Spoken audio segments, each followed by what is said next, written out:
The future of communications is software-defined.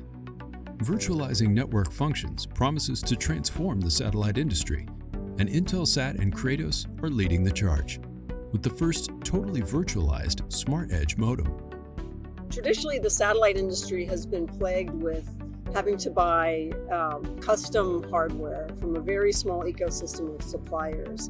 And that hardware tends to be non-standard and expensive. The real technology innovation here with what Intelsat is doing with Kratos is disaggregating the hardware and the software. So our customers no longer have to buy a specific piece of hardware. They can buy generalized compute and then load it up with the software that incorporates our network components and the technology pieces from Kratos. Powered by Kratos' OpenSpace technology, this terminal gives organizations the flexibility to deploy Intelsat's managed services on generic compute devices that may already be part of a customer's inventory, and helps them avoid manual upgrades completely.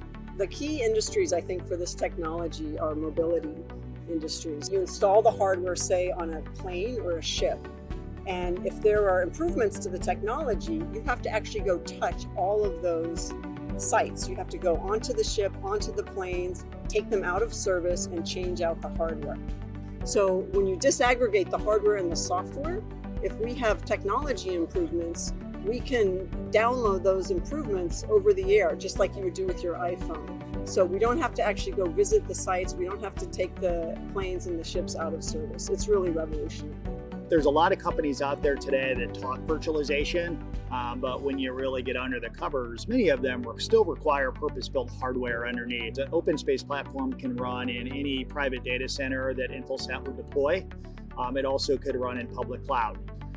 So that allows really the ground system to scale up and to scale down as they see increases and decreases in demand on their software-defined payloads. So if a customer wants to add additional throughput or bandwidth to their solution, that's a software change that we make inside of a server.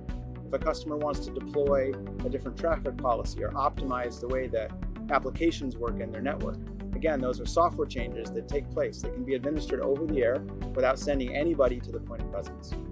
This partnership has profound implication for our customers, as well as for our industry, frankly. This is another first for Intelsat, leading the way to really change the customer experience with technology that will allow them to receive very flexible services faster and better. That's as simple as that.